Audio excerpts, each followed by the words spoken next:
Dobbs, our top story this evening. President Trump, my first guest, grilled Deputy Attorney General Rod Rosenstein on Capitol Hill last week. Joining me now is Texas Congressman and former Judge Louie Gohmert. He's a member of the House Judiciary Committee and the Freedom Caucus. I want to talk about the Supreme Court pick in a second, but first, I got to tell you, Congressman, last week I was on vacation, but I heard this story that you thought that you were being spied upon by Rod Rosenstein. What are the details of that? I didn't mention any names, and I can't. I've just been told in the past that there was great concern about who I saw, what I did, and that I was being monitored, and was even told they know everybody that walks into your office. But after the 48-page expose I did on Mueller and really trying to hold some people accountable that need to be accountable, then I've got to take these things more seriously that people have been telling me. Well, usually if you sense that you're being spied on, one, you could be a paranoid. If you're not a paranoid, two, you got to look at the people that you've been focusing on. And of course, Mueller's been that person. Does he have a staff? Look at their modus operandi. Does he have a staff that he could organize to spy on a U.S. congressman? It's what they do. And it's very clear to see they have the capability. But, I mean, look at what they did to Ted Stevens. When they wanted to take him out, Mueller was FBI director. They created a fabricated case, got him convicted until one of the FBI agents blew the whistle on the concoction that they had put together. Look at Kurt Weldon. I mean, they raided his office 2 weeks before his election and then did nothing. And, some months later, they say, come get all your stuff. And now, because they've heard he may be coming out with a book, now they're bringing up his name again as somebody that they're watching, they think may have committed a crime. I mean, this is a MO of these guys.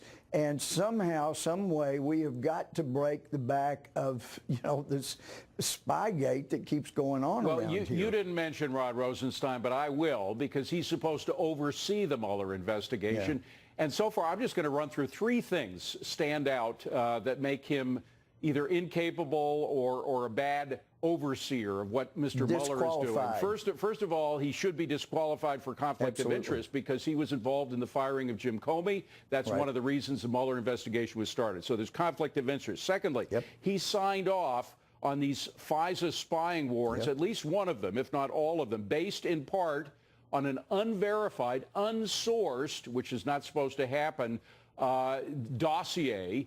So he also signed off on something he shouldn't have signed off. And now he may be involved in spying a U.S. congressman. At least two of those three things we're pretty certain about. Well, and you've left one out, David, and I think it's extremely disqualifying.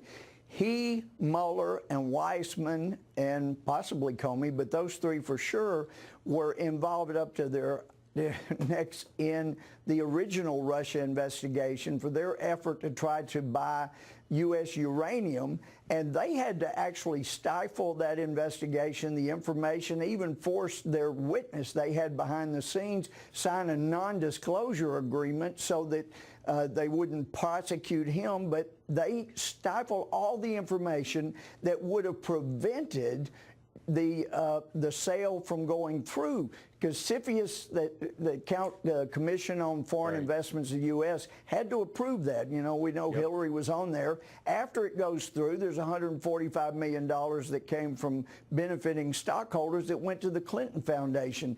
And if there was wrongdoing not to mention the money that Bill Clinton got for speaking. But if there was wrongdoing by Rosenstein, Mueller, and Weissman in that original Russia investigation, then the longer they draw out this Russia investigation, they can run out the clock on statute of limitations on anything they may have done criminal in the past. Why, given all those events that we spelled out, why does Rod Rosenstein still have a job?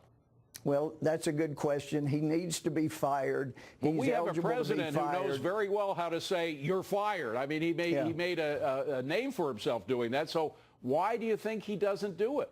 I'm sure he's getting a lot of advice from people that say, hey, there are Republicans in the Senate that say they'll come after you if you fire Sessions or Rosenstein. But then there are people working for Rosenstein that are undermining Jeff Sessions, working directly for Rosenstein that are undermining Jeff Sessions, hoping that he'll get fired so Rosenstein becomes the acting attorney general for the rest of the term, because you've got Republicans in the Senate that have said, hey, if he fires Sessions, we're not having a confirmation hearing for the rest of his term. So that means Rosenstein. Let me throw something at you that is a possibility. Perhaps the president wants everything to keep rolling out in order to kind of break up the deep state. That is, you guys have been investigating a lot of things. Yeah. You've been revealing a lot of things. You're bringing people in to testify. You got another list of 17 or so names of people, the DOJ and FBI, that hopefully will be testified.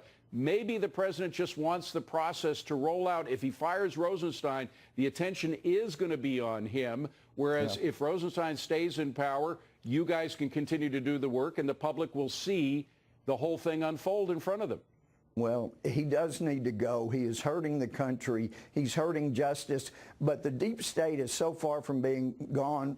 In the morning, we're told there's going to be a guilty plea allowed by Imran Awan, who they're going to, as I understand it, they're going to let him plead to some little something. He was the IT specialist who was working for the Democratic Party officials. Got family members employed and other people they owed money, that they were ghost employees getting paid by there are over 40 Democrats involved that he was a part-time employee for. And there are witnesses that and you have to, when you buy things like iPads, you have to put on a form, how much it costs.